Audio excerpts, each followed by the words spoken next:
म्हणजे एक वेळेला जेवण मिळत नव्हतं अशा प्रकारची भ्रांता देखील होती. पराजय संघर्ष आता माझ्या आयुष्याच्या पाचीलाच पुजलेला होता. त्यामुळे मी कधी संघर्षाला कधी घाबरलो नाही, पराभवाला कधी घाबरलो नाही. आता तुम्ही चर्चेत आहात सगळ्यात जास्त पक्ष बदलामुळे.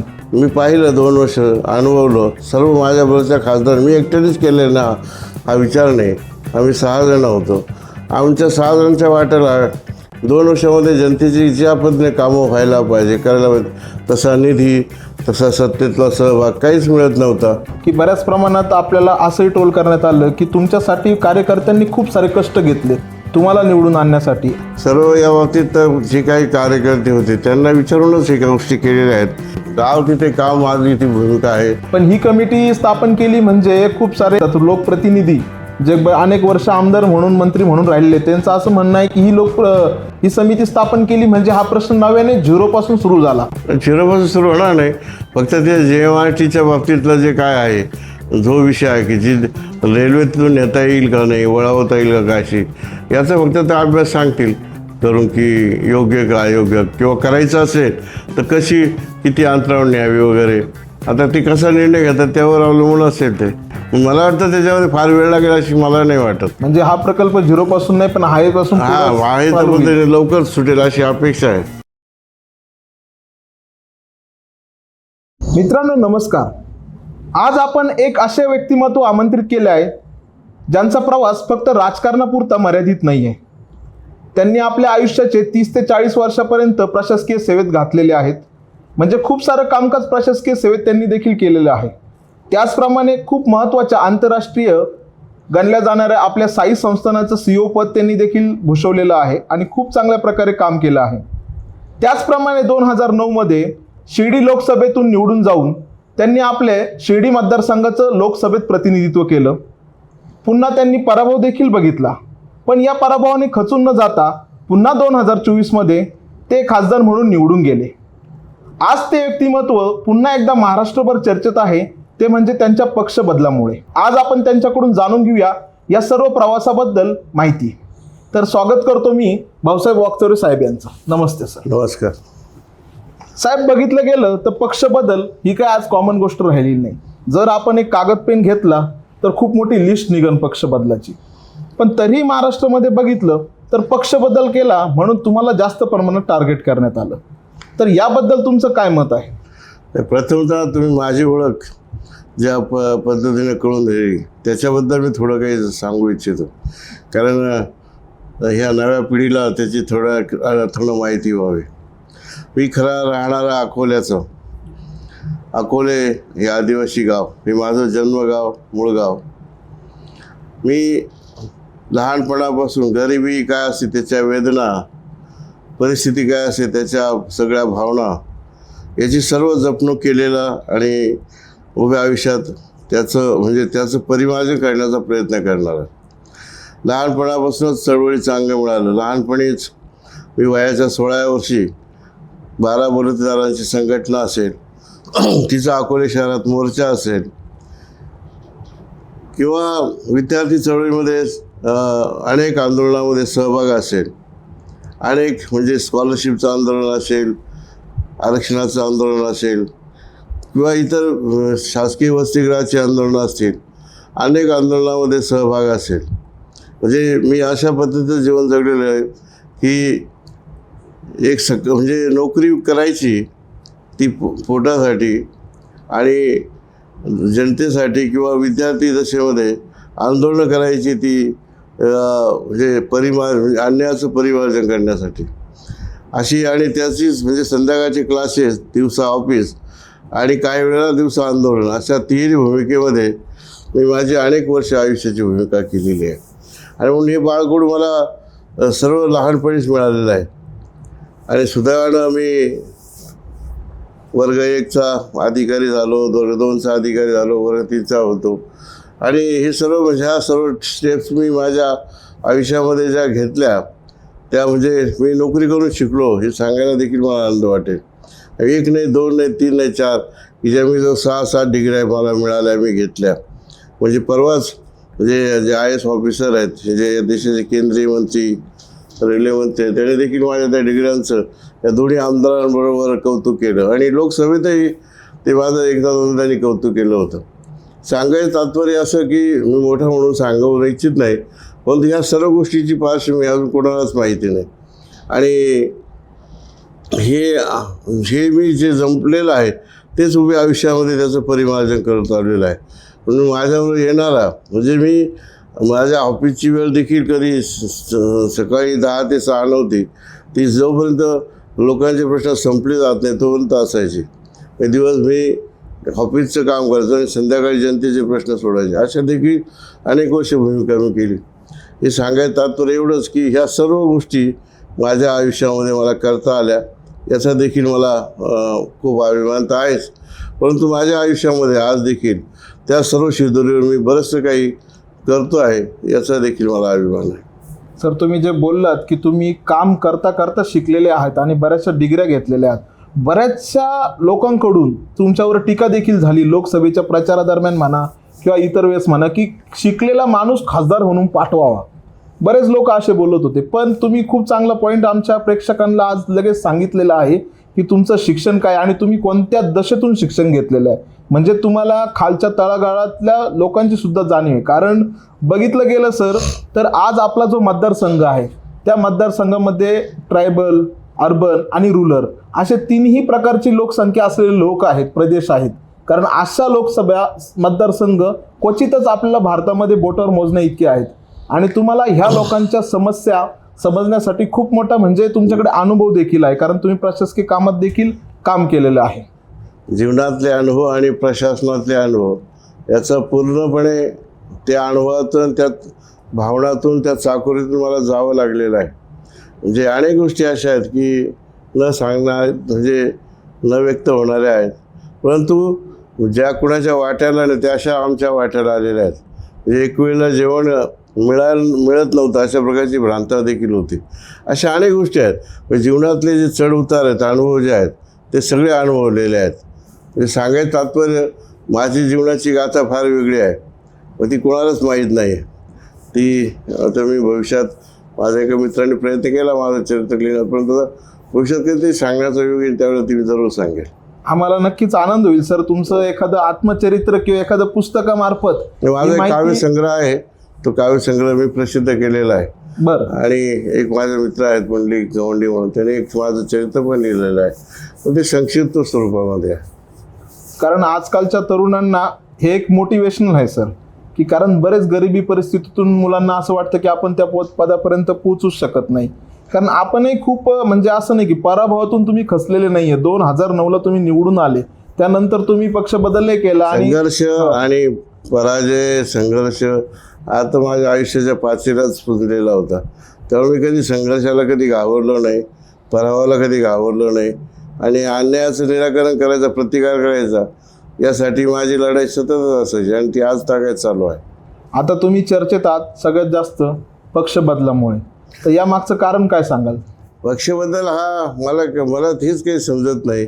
पक्षबदलाची चर्चा तिचा एवढा उहापोह करण्याचं काही कारण नाही आहे. आणि माणूस केव्हा करतो, काही विचारांती करतो, काही सिद्धांतार्थी करतो. की आता खरं म्हणजे हा मी पक्षप्रवेश यासाठीच केलेला आहे की ज्या अर्थी सत्तेमध्ये आणि सत्तेच्या बाहेर मी पाहिलं, 2 वर्ष अनुभवलं. सर्व माझ्याबरोबरच्या खासदार मी एकट्यानेच केले ना, हा विचार नाही. आम्ही 6 जण होतो. आमच्या 6 जणांच्या वाट्याला 2 वर्षामध्ये जनतेची ज्या पद्धतीने कामं व्हायला पाहिजे, करायला पाहिजे, तसा निधी, तसा सत्तेतला सहभाग काहीच मिळत नव्हता. आणि मग त्यामुळे आम्हाला नेहमीच वाटायची एक मानसिक विवंचना होती. आणि माझ्यासारख्याला तर मी सतत जनतेचं काम करण्यामध्ये असावं. जनतेला अपेक्षा असते की माझ्या गावामध्ये खासदार निधी असेल किंवा वेगवेगळ्या प्रकारचे जे काही शासनाच्या योजना असतील त्याचा लाभ व्हावा, त्या मिळाव्यात. आणि ते साहजिक कुणाला नको वाटणार आहे. मग त्या गावाची देखील अशीच अपेक्षा आहे. अनेक गावांमध्ये हे करू न शकत असल्यामुळे ती मोठी चिंता होती. आणि मग सत्तेचं बरोबर जाऊन काही वेळेला आपल्याला याच्यामध्ये खूप चांगलं काम करता येईल या भावनेनं सत्तेबरोबर जाणं, म्हणून ते क्रम प्राप्त होतं आणि गेलो. त्याला काय मला तो पक्षांतर म्हणून कोणी त्याची जास्त टिंगल टवाळी करणं हे काही योग्य नाही असं माझं मत आहे. सर तुम्ही बघितलं तर आणखी एक गोष्ट आहे की बऱ्याच प्रमाणात आपल्याला असंही ट्रोल करण्यात आलं की तुमच्यासाठी कार्यकर्त्यांनी खूप सारे कष्ट घेतले तुम्हाला निवडून आणण्यासाठी आणि ज्या पक्षांच्या विरोधात तुम्ही लढला त्या पक्षामध्येच गेले. परंतु माझा एक प्रश्न असा आहे की ज्या कार्यकर्त्यांनी खूप म्हणजे मी बघितलंय तुम्ही जे सांगताय त्यावरून एक अनुभव असा येतो की तुमच्या कार्यकर्त्यांनी तुम्हाला खूप मोलाची साथ आजपर्यंत दिलेली असेल, पण ह्या पक्ष प्रवेश करताना तुम्ही तुमच्या कार्यकर्त्यांशी ही चर्चा केली होती का? नाही, प्रश्न असा आहे की सर्व या बाबतीत जे काही कार्यकर्ते होते त्यांना विचारूनच एका गोष्टी केलेल्या आहेत आणि ते करावं त्या देखील अनुकूल त्यांची प्रतिक्रिया होती आणि समाजाची देखील याची प्रतिक्रिया होती आणि त्या प्रतिक्रियेतूनच हा स्वीकारलेली बाब आहे. मला वाटतं तो विषय आता संपलेला आहे, त्याच्यावर पुन्हा भाष्य करणं चर्चा करणं मला वाटतं काही यथायोग्य नाही आणि लोकांना ते कळालं, बरोबर कळालं. आता मी सांगायला मला आनंद वाटेल की मी लगेच ज्यावेळेला प्रवेश केला आज मला सामाजिक न्याय विभागाकडनं 5 कोटी मिळाले. मी जे अनेक मंदिरांसाठी आहेत, अनेक मागासवर्गीय समाजाच्या कल्याणासाठी आहेत, म्हणजे संविधान भवन असेल किंवा विकास मंदिर असेल त्यासाठी 5 कोटी मिळाले. अजूनही मला असे फंड सारखे आता मिळत राहणार आहे आणि म्हणून गावागावामध्ये विकासाच्या योजना आणण्यासाठी मला निश्चितपणानं राज्य सरकारची केंद्र सरकारची निश्चितपणानं मदत होणार आहे आणि मी ती करणार आहे. म्हणजे तुमच्या कामातूनच तुमची पोचपावती ही निश्चित जनतेला दिसणार आहे. जनतेला काही नुसतं मी देखावा म्हणून पाहून लोकांना कामातूनच हे पोचपावती देण्याची गरज आहे आणि मग माझा प्रयत्न तर चालूच असतो. तुम्हाला सांगायला आनंद वाटेल मी रोज माझा प्रश्न आजच्या या चालू अधिवेशन आहे या अधिवेशनात रोज या मतदारसंघाचा प्रश्न आहे जो मतदारसंघाशी निगडीत आहे. मतदारसंघाच्या शेतीच्या संबंध असेल, कांद्या संबंध असेल, शेतीच्या उत्पादनासंबंध असेल, या विद्यार्थ्यांबद्दल असेल, युवकांबद्दल असेल, या मतदारसंघातील पाठ पाडण्याचे विषय असतील, अनेक जे काही विषय आहेत या सर्व विषयाला टच असलेले सगळे विषय मी आज लोकसभेत मांडतो आहे आणि मला सांगायला आनंद वाटतं की जवळजवळ 125 प्रश्न मी आतापर्यंत अधिवेशनामध्ये मांडले जे मतदारसंघाला पूरक असे आहेत. तुम्ही आणखी एका विषयावरती खूप साऱ्या गोष्टीचा ट्रोल झालेले तुम्ही बघायला मिळाले, तो म्हणजे तुमच्या खासदार निधीचा खर्च झाला नाही. अरे तो तर अत्यंत चुकीचा मुद्दा आहे. मी आज खासदार निधी, मी प्रशासनाचा माणूस आहे, बरोबर. आज खासदार निधी कुणीतरी एका वृत्तवाहिनीने काहीतरी बातमी आली माझे खर्च 2 लाख खर्च झाले म्हणून आणि 400 कामं झालीत माझी. अच्छा, 400 कामं या जे माझ्या मतदारसंघामध्ये मी केलेली आहेत. 400 कामामध्ये मग तुम्ही बघा 2 वर्षात मी 400 कामं केलीत. म्हणजे जवळजवळ त्याच्यामध्ये अनेक सभामंडप आहेत, अनेक सुशोभीकरणाची कामं आहेत, त्याचप्रमाणे स्मशानभूमीची कामं आहेत, नंतर हायमास दिव्याची कामं आहेत, सोलरची कामं आहेत, अशी सर्व 400 कामं मी छोटी मोठी केलेली आहे. मग ती 400 कुठे गेली? आज ती कामं चालू आहेत, काही पूर्ण झालेली आहेत. ही म्हणजे जाणीवपूर्वक काही प्रकारे केलेली बदनामीसाठी केलेलं एक षडयंत्र होतं किंवा काहीतरी केलेला प्रयोग होता.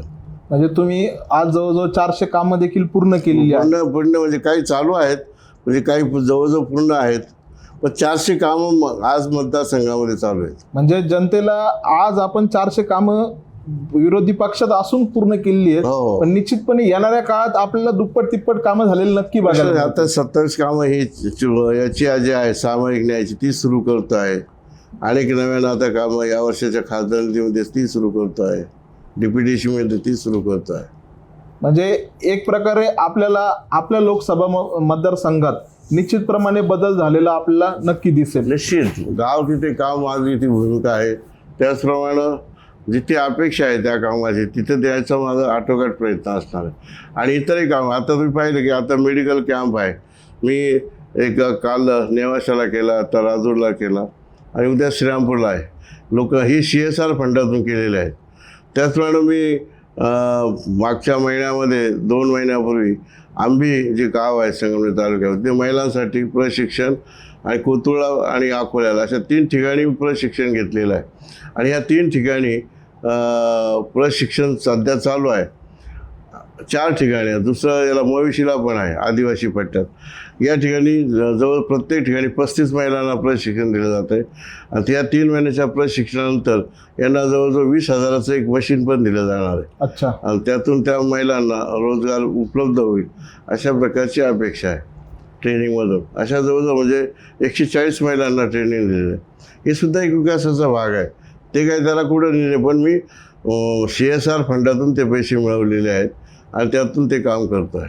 तुमच्या कामाची एक पोचपावती म्हणून एक गोष्ट मी अशी बघितली आहे की बऱ्याच रुग्णांना तुम्ही PM केअर फंड म्हणा किंवा इतर फंड म्हणा, करोडो रुपये त्यांना दिलेले आहे, पण ही गोष्ट जनतेपर्यंत आजपर्यंत पोचलीच नाही आहे किंवा मग याचं चुकीचं मार्केटिंग काही लोक करतात. नाही, काही लोकांना म्हणजे आता माझ्याकडे कुणीही माणूस आला, एक तर माझा स्वभाव असा आहे की तो येणारा गरीब असो नाही तर श्रीमंत असो, कोणत्या पक्षाचा असो, मी तसा विचारतो माझ्या मतदारसंघात आहे जो अन्यायग्रस्त आहे, ज्याला गरज आहे त्याचं निराकरण हा माझा स्वभाव आहे.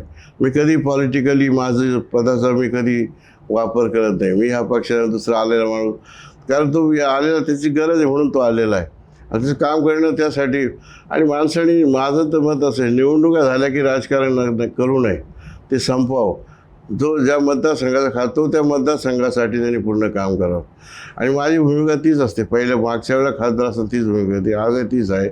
आणि म्हणून आलेल्या प्रत्येक माणसाचं प्रकरण मी PM फंडासाठी मदतीसाठी पाठवतो आणि मला सांगायला आलं अनेक कोटी रुपये पैसे त्यामध्ये मिळाले. अजून काही प्रकरणं प्रलंबित आहेत, परंतु हा ओघ जेवढं काही आणता येईल तो मिळवून द्यायचा प्रयत्न माझा निश्चितपणे सतत चालू आहे. सर, आपण एक सर्वात महत्त्वाच्या प्रश्नाकडे येऊया, तो म्हणजे आपलं नाशिक पुणे सरळ मार्गील रेल्वे.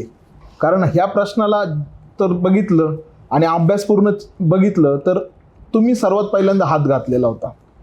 हा प्रश्न तुम्ही सर्वात अगोदर लोकसभेत मांडला होता, म्हणूनच या रेल्वेला कुठेतरी गती मिळाली होती. त्या प्रश्नाबाबत आज खूप सारे वादळ उठलेले आहेत, कुठेतरी आंदोलनं होत आहेत.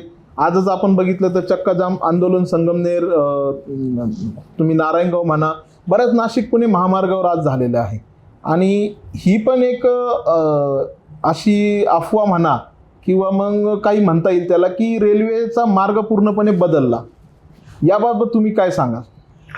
नाही, रेल्वेच्या प्रश्नाबाबत मतदारसंघाबद्दल तुम्हाला सगळी अशी माहिती मी देऊ इच्छितो की 9 ते 14 मी खासदार असताना रेल्वेच्या बाबतीतला एकही प्रश्न मी ठेवला. सगळ्या प्रश्नांची म्हणजे निकाल मी लावले होते. ते या अर्थानं की त्यावेळेला एक मुनियप्पा नावाचे रेल्वे राज्यमंत्री होते आणि केंद्रीय मंत्री कॅबिनेट 2-3 झाले होते, परंतु त्यावेळेला त्याची चांगली मैत्री असल्यामुळे आणि मी रेल्वेचा जवळजवळ सगळेच प्रश्न निकाली काढायचा प्रयत्न केला. त्यावेळेला मला जे काही गोष्टी मिळाल्या त्या आपल्या जाणीवपूर्वक सांगतो की त्यावेळेला कोपरगाव रेल्वे स्टेशन असेल, श्रीरामपूर रेल्वे स्टेशन असेल, त्यांचं आदर्शीकरण करायचा मला लाभ मिळाला. त्याचप्रमाणे रेल्वे लाईन ही दुहेरीकरण करण्यात त्यावेळेला एकच लाईन होती मनमाड ते दौंड, ती डबलिंग दुहेरी लाईन झाली. नंतर इलेक्ट्रिफिकेशन नव्हतं, त्यावेळेला इलेक्ट्रिफिकेशन पण झालं. आणि त्यावेळेला जे काही रेल्वे मार्ग होते त्याचे सर्वेक्षण असेल, म्हणजे शिर्डी ते शहापूर हा नवीन रेल्वे मार्ग सुचवला होता, त्याचं सर्वेक्षण झालेलं होतं त्याचं. आणि दुसरं हा जो नाशिक ते पुणे याचं सर्वेक्षण होतं लोहमार्गाचं. त्याचप्रमाणे परळी बेलापूर हा जो लोहमार्ग होता की तो ब्रिटिश काळ, मी त्याचं तुम्हाला नंतरपणे सांगतो. आणि बाकीचे इतर नव्यानं शिर्डी ते सिन्नर जे हा लोहमार्ग याला जोडायचा म्हणून मी तो सूचित केलेला होता. पण तुम्हाला मी माहिती करता सांगतो की 2012मध्ये 13मध्ये हा लोहमार्ग जो आहे नाशिक ते पुणे हा पूर्णपणे मंजूर झाला होता व त्याची घोषणा लोकसभेमध्ये झाली होती. आणि त्यावेळेला ममता बॅनर्जी रेल्वे मंत्री होते आणि त्याची घोषणा केली होती आणि मुनियप्पा राज्यमंत्री होते. ते पेपर्स आजही पण पटल्यावर आहेत, मंजुरी दिलेली आहे. आणि हा लोहमार्ग मंजूर करताना जी प्रक्रिया आहे, म्हणजे पहिलं सर्वेक्षण असतं, त्याच्यामध्ये फिजिबल नॉट फिजिबल असतं, नंतर DPR बनवला जातो, नंतर तो रेल्वे बोर्डाकडे पाठवला, तो रेल्वे बोर्ड मंजूर करतं, नंतर कॅबिनेटला डिसिजन होतो, नंतर बजेटमध्ये त्याची मंजुरी, ही सगळी प्रक्रिया त्यावेळेला झाली होती. आणि ही सर्व प्रक्रिया होऊन तो लोहमार्ग मंजूर झाला. त्यानंतर हा नाशिक पुणेचा जो मार्ग देवठाण मार्ग ठरलेला होता, त्याप्रमाणे ॲक्विजिशनची प्रक्रिया सुरू झाली होती. बरं. संगमनेरला ऑफिस पण खोललं होतं आणि जवळजवळ त्यांनी नंतर त्यांनी परत काही त्या त्रुटी काढून नंतर तो मार्ग समनापूर मार्गाने न्यायचा ठरला. बरं. आणि त्याच्यामध्ये ॲक्विजिशनची प्रक्रिया झाली, भूसंपादन देखील जमिनीचं झालं. जवळजवळ 800 कोटी रुपये याच्यासाठी सरकारचे खर्च झालेले आहेत. आणि अचानक मात्र एक दिवशी माननीय मुख्यमंत्री नाशिकला आले, त्यांनी ती घोषणा केली की हा लोहमार्ग व नाशिक शिर्डी मार्गे व्हाया नगर मार्गे तो तसा तिकडे जाणार, असं पुण्याला जाणार, असं तो ठरलं होतं, सांगितलं. मला ते शॉकेबलच होतं. आणि मी त्या दिवशी त्याच्यानंतर मग मी तेवढा काही खासदार नव्हतो, पण मला हा सगळा इतिहास सगळ्या गोष्टी माहीत असल्यामुळं माझं दिल्लीला जाणं नव्हतं. त्यावेळेला मी परत रेल्वे मंत्र्याला भेटलो होतो. बरं. आणि चुकीचं चाललेलं आहे, होणार नाही, याला आमचा विरोध राहील, अशा प्रकारचं मी माझ्या पद्धतीनं लेखी पत्राद्वारे द्यायचा मी प्रयत्न केलेला होता. पण माझा मध्ये 10 वर्षाचा खासदारकीचा काळ गॅप होता आणि त्या गॅपमध्ये या घटना घडत होत्या. आणि मला दुर्दैवानं म्हणजे तसं त्यात काही एवढा पाहिजे तसा प्रतिसाद मिळाला नाही. पण जेव्हा मी खासदार झालो 2024ला, त्यावेळेला परत हा विषय मी घेतला आणि त्या दिवसापासून आजपर्यंत मी हा लोकसभेमध्ये या विषयावर 3 वेळा चर्चा घडून आणली. 3 वेळा तारांकित प्रश्न मी टाकलेले आहेत, ती उत्तरं सरकारची घेतलेली. नंतर रेल्वे मंत्री, दोन्ही राज्यमंत्री, नंतर रेल्वे बोर्डाचे चेअरमन यांना मी अनेक वेळा भेटलेला आहे. आणि हा विषय सतत मी गाजर ठेवलेला आहे व याच्यावर सतत चर्चा घडवत आली. आणि सरकारला मी सांगत आलो आहे की हे सर्व चुकीचं होत आहे, चुकीचं चाललं आहे. आणि मध्ये मी एकदा जवळ 7-8 खासदारांना बरोबर घेऊन गेलो. मग ज्याला अनुरक्षण असलेले कोले साहेब असतील किंवा इतरही खासदार मतदारसंघाचे बाहेरचे वगैरे, त्यांना घेऊन आम्ही बैठक पण केलेली आहे. पण रेल्वे मंत्र्यांनी सांगितलेलं आहे की त्यावेळेला की पुन्हा हा विषय मी याची परत राज्य सरकारशी चर्चा करतो आणि याची परत कसं काय करता येईल याच्याबद्दलचं त्यांनी सूचित केलं होतं. त्यानंतर मी परत याच्यावर एक प्रश्न टाकला आणि परवा मी मात्र दोन्ही आमदार होते, खताळ संगमनेरचे आमदार आणि नेवाशाचे, त्यांना घेऊन मी त्या विषयासाठी भेटलो. त्यावेळेला देखील आम्ही याच्या विषयाची सखोल चर्चा केली आणि त्यांना मी सांगितलं की हा विषय कसा आहे. त्यांनी ते मान्य केलं आणि त्यांनी म्हणे मी समाधानकारक याच्यात तोडगा काढतो. याला कारण एकच मला जे सांगण्यात आलं, अनेक वेळा लेखी मला मिळालेलं आहे की जी नारायणगावला जी GMRTची जी दुर्बीण आहे की जी 30 देशाशी निगडीत आहे, सॅटेलाईटवरनं तिचं जे कंट्रोल केलं जातं, त्याला काही धोका होऊ शकेल अशा प्रकारची भीती निर्माण तिथे टाकली गेलेली आहे. पण ज्यावेळेला मागे जो सर्वे झाला, DPR झाला, त्यावेळेला ती दुर्बीण अस्तित्वात होती, त्यावेळेला त्याचा काही विचार झाला नाही आणि अचानक हा प्रश्न पुढे आलेला आहे. त्याला पर्याय म्हणून आम्ही अनेक बैठकांमध्ये चर्चेच्या वेळेला सांगितलं. कालही मी त्यांना तोच विषय सांगितला की जर तुम्हाला त्या दुर्बिणीला धोका होणे असं वाटत असेल तर तुम्ही लांब अंतरावरून न्या, बरोबर, किंवा भूमिगत न्या. आणि अनेक देशामध्ये असं झालेलं आहे की अशा ठिकाणी ज्या दुर्बिणी आहेत त्या भूमिगतमधून मेट्रो गेली, रेल्वे गेली किंवा लांब अंतरावर, आम्ही 10-20 किलोमीटर अंतरावरून त्या भागापुरती. आणि तुम्ही म्हणजे रेल्वे होईल, लोकांचा प्रश्न सुटेल आणि दुर्बिणीचं संरक्षण राहील. तर त्यांनी ते कबूल केलेलं आहे. आम्ही समाधानपूर्वक मार्ग काढू म्हणून त्यांनी माननीय रेल्वे मंत्री वैष्णव जे आहे त्यांनी आम्हाला सूचित केलेलं आहे आणि त्याच्यानं आता आमचे वाटचालीने प्रयत्न आलो. हा झाला नगर नाशिक रेल्वे मार्गाचा. पण दुसरा एक प्रश्न आहे की बेलापूर ते परळी हा देखील विषय अशाच प्रकारचा आहे. त्याला देखील गोलमाल उत्तर सरकार देतं.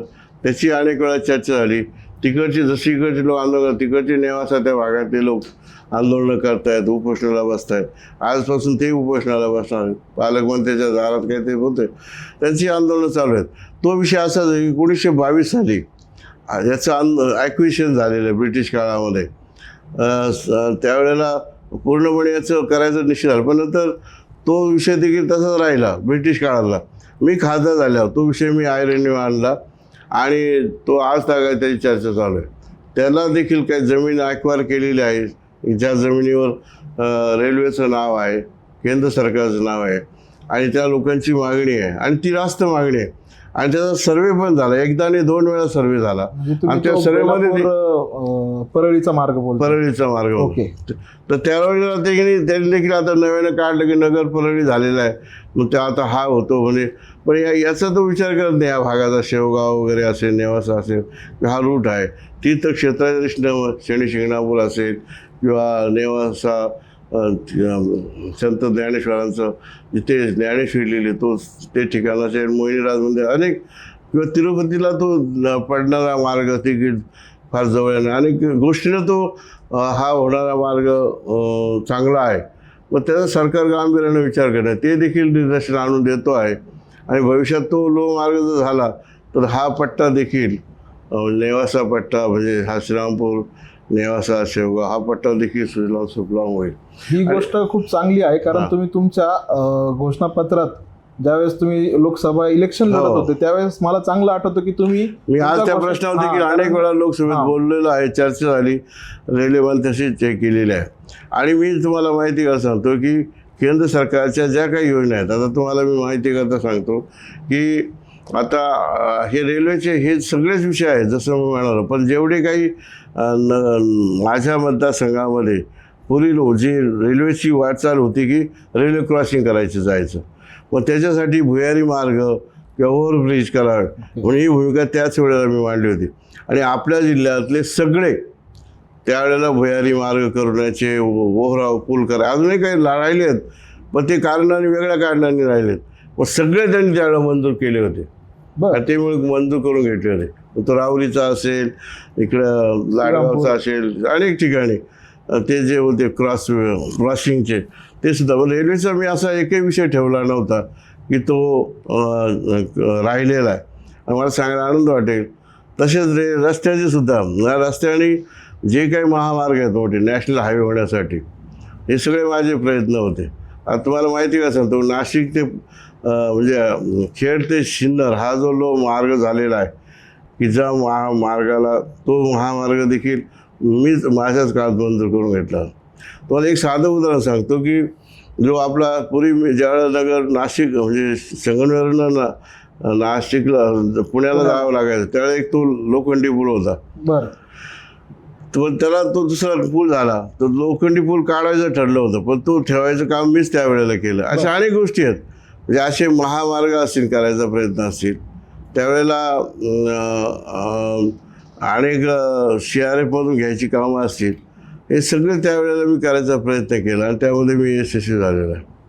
आणि सर्वात महत्त्वाचं म्हणजे निळवंड्याचं तुम्ही मगाशी जे बोललात, निळवंड्याच्या बाबतीमध्ये जे धरण 40 वर्ष या धरणाची म्हणजे जनता प्रतीक्षा करत होते. बरोबर आहे. आणि ती प्रतीक्षा करत होते, परंतु मी प्रशासनातला होतो, मी त्या अधिकाऱ्यांशी इथं चर्चा करत त्यांना दिल्लीला घेऊन जायचो आणि ह्या त्याला मान्यताच नव्हती.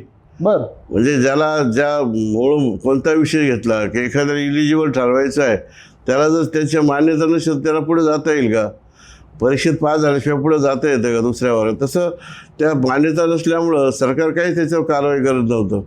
पण जवळजवळ मी 17 मान्यता मिळवल्या माझ्या एका त्या कालखंडामध्ये आणि त्या सगळ्या मान्यता मिळाल्यानंतर मी हा जो निळवंड्याचा प्रोजेक्ट आहे हा प्रोजेक्ट मी अंतिम टप्प्यात आणून ठेवला होता. अंतिम म्हणजे त्याच्यामध्ये टेक्निकल ॲडवायझरी बॉडी म्हणजे TSC टेक्निकल ॲडवायझरी कमिटीची मीटिंग होऊन त्यासाठी 1700 का 2000चं बजेट पण अलोकेट केलं होतं. म्हणजे इथपर्यंत तो आणून ठेवला होता आणि त्यामुळे नंतर मग ते डावा उजवा काला सुरू झाला, त्याला मान्यता मिळाली. पण एक वेळ अशी आली होती की हा प्रोजेक्ट रद्द होण्याची वेळ आली होती. मी तुम्हाला ऑफिशियल सांगतो, ते हायड्रॉलिक काही त्याच्या संबंधाने तो विषय होता. मग ते सर्व अधिकाऱ्यांना नेऊन सांगून दाखवून ती कागदपत्र दाखवून पुरवठा करून अशा अनेक गोष्टी आहेत. पण प्रशासनाच्या अनुभवाच्या जोरावर मी ते सर्व काही करू शकलो. मला हे सांगायला खूप आनंद वाटेल. म्हणजे हा प्रकल्प होण्यामागं तुमचा खूप मोठा वाटा आहे आणि आहेच. तो त्या अधिकाऱ्यांना माहिती आहे आणि माझ्या मनोदेवतेला माहिती आहे. आम्ही जनता अशी अपेक्षा करू शकते का, कारण ह्या प्रकल्पाला खूप वर्ष लागली आणि तुम्ही पाठपुरावा केल्यामुळे तो निवडण्याचा प्रश्न जर लवकर सुटला असेल, तसाच हा रेल्वेचा प्रश्न देखील लवकर सुटावा. कारण आज 1 वर्षापूर्वीच तुम्ही लोकसभेमध्ये सांगितलं होतं की या सरळ मार्गाला, या अलाइनमेंटला माझे पाठिंबा आहे. तुम्ही हे ऑन रेकॉर्ड सांगितलं होतं, पण तुर्तास तो मार्ग शिर्डीकडून बदलला, नगर मार्ग घेतला, हा तुम्हाला माहित नाही. तो परत रद्द करा म्हणून आता परत भेटलो ना आम्ही. अच्छा, हा आता तुम्ही जे परवाच केंद्रीय मंत्री अश्विन साहेबांना तुम्ही भेटून आलेत. बरोबर. आता तो मार्ग नक्कीच मार्ग तो लागेल असं तुम्ही म्हणताय. परंतु आणखी एक प्रश्न आहे की जी समिती स्थापन करण्यात आली आहे, माननीय मुख्यमंत्री साहेबांनी जे सांगितलं, आम्ही ऐकलंय ते त्यांच्या पण मंत्र्यांच्या पण बोलण्यात आता त्यासाठी GMRT साठी ह्याच दुर्बिणीसाठी एक कमिटी काहीतरी अपॉइंटमेंट केलेली आहे. त्या कमिटीचा अहवाल आल्यानंतर ते निर्णय घेणार आहे. पण ही कमिटी स्थापन केली म्हणजे खूप सारे लोक असे म्हणतात, लोकप्रतिनिधी जे अनेक वर्ष आमदार म्हणून मंत्री म्हणून राहिलेले, त्यांचं असं म्हणणं आहे की ही समिती स्थापन केली म्हणजे हा प्रश्न नव्याने झिरोपासून सुरू झाला. झिरोपासून सुरू होणार नाही. फक्त ते GMRTच्या बाबतीतलं जे काय आहे, जो विषय आहे की जी रेल्वेतून नेता येईल का नाही, वळवता येईल का कायशी, याचा फक्त ते अभ्यास सांगतील करून की योग्य का अयोग्य, किंवा करायचं असेल तर कशी किती अंतरावर न्यावी वगैरे. आता ते कसा निर्णय घेतात त्यावर अवलंबून असेल ते. मला वाटतं त्याच्यामध्ये फार वेळ लागेल अशी मला नाही वाटत. म्हणजे हा प्रकल्प झिरोपासून नाही पण आहे पासून आहे तर लवकर सुटेल अशी अपेक्षा आहे. आता सुटावं ही प्रार्थना. नक्कीच तुम्ही असाल तर हा प्रश्न नक्कीच मार्गी लागेल अशी अपेक्षा करतो. बरोबर. आणखी एक गोष्ट आहे की रोजगाराचा प्रश्न आहे. तुम्ही आपल्या जाहीरनाम्यात रोजगाराबाबत खूप साऱ्या गोष्टी बोलल्या होतात आणि आज तरुण वर्गाचा खूप मोठा प्रश्न आहे. आपल्या मतदारसंघासाठीच खूप महत्त्वाचा प्रश्न आहे, कारण शिक्षण संस्था आपल्याकडे उपलब्ध आहे, पण रोजगार निर्मिती करणारे केंद्र किंवा उद्योगधंदे म्हणू आपण कुठेतरी तिथे मागे आहेत. MIDCचे बरेचसे प्रश्न असेल, त्यासाठी तुम्ही आतापर्यंत काय कामे केले किंवा भविष्यातही काय तुमच्या उपाययोजना आहे त्याबाबत? नाही, मी तर तुम्हाला सांगायला, मी दुसरा एक मुद्दा तुम्हाला सांगतो की नोकरी किंवा ज्याला रोजगार असेल तो आपला प्रपंच चालू शकतो. काही कुटुंब अशात की ज्यांना शेती नसते, काही नसते, त्यांना त्याशिवाय पर्याय नसतो. मी जे एम्प्लॉयमेंट चालवलेला माणूस आहे, म्हणजे जितके अधिकार एम्प्लॉयमेंटला होते, समाज कल्याण एम्प्लॉयमेंट, तेवढेच अधिकार मला होते. मी कास्ट टाईप एम्प्लॉयमेंट चालवलं अनेक वर्ष. त्यामध्ये जवळजवळ अनेक हजार मुलांना नोकऱ्या दिल्यात. एक नावं नोंदून जेवढे अधिकार होते, CIB सेंट्रल गव्हर्नमेंटमध्ये असेल, VRD असेल, महावितरण असेल, इरिगेशन असेल, जिल्हा परिषद असेल, सर्व ठिकाणी मी त्यावेळेला कॉल द्यायची मला अधिकार होता अध्यक्ष म्हणून. आणि मी त्यावेळेला 4-5 हजारापेक्षा जास्त मुलांना नोकऱ्या दिल्या. ते सांगायला मला आनंद वाटेल. आणि त्याच वेळेला तुम्हाला माहिती सांगेल की आरक्षणाच्या बेसवर EDC बँक असेल किंवा अर्बन बँक असेल किंवा शिक्षण संस्था, ते नोकऱ्या देण्याचं करायला सरकारला भाग पाडण्यामध्ये त्यावेळेला जी संघटन होतं किंवा ते चालू होतं त्याबद्दल आंदोलनातला पाग्रभागी मी होतो. हे जाणीवपूर्वक मी सांगू इच्छितो. त्यामुळे रोजगार आणि रोजगाराची गरज कशी आहे याची जाणीव मला आहे. आणि मी सांगितल्याप्रमाणे माझे प्रयत्न चालूच आहे. आता रोजगाराकडून नव्यानं एक कशी गरज आहे किंवा रोजगाराच्या संधी कशा उपलब्ध व्हाव्या त्या दृष्टीनं माझे प्रयत्न आहेत. आणि म्हणून भविष्यामध्ये इथे रोजगार मेळावा मी घेणारच आहे की ज्यामध्ये या मतदारसंघातले जेवढे काही सुशिक्षित बेकार आहेत त्यांना रोजगाराची संधी उपलब्ध करून द्यायचा माझा प्रयत्न राहणारच आहे. निश्चित तुमच्या अनुभवाने व तुमच्या मार्गाने बऱ्याचशा तरुणांना रोजगार मिळतील ही अपेक्षा मी करतो. निश्चितपणे तुमच्या मार्फत आज आम्हाला जी माहिती कळाली आहे की रेल्वे जो आहे संगमनेर मार्गे नाशिक पुणे जो रेल्वे आहे तो प्रकल्प अजूनही म्हणजे पूर्ण बंद झालेला नाही आहे, त्याच्यावर काम चालू आहे. आणि निश्चित तुम्ही जोपर्यंत खासदार आहात तो प्रकल्प कसा पूर्णत्वास नेईल याची तुम्ही नक्की प्रयत्न करणार आहात. निश्चितपणे. तुम्ही अमूल्य वेळ दिला आमच्यासाठी आणि आमच्या प्रेक्षकांसाठी, त्याबद्दल तुमचे मनापासून धन्यवाद सर. आभार आहे. थँक्यू.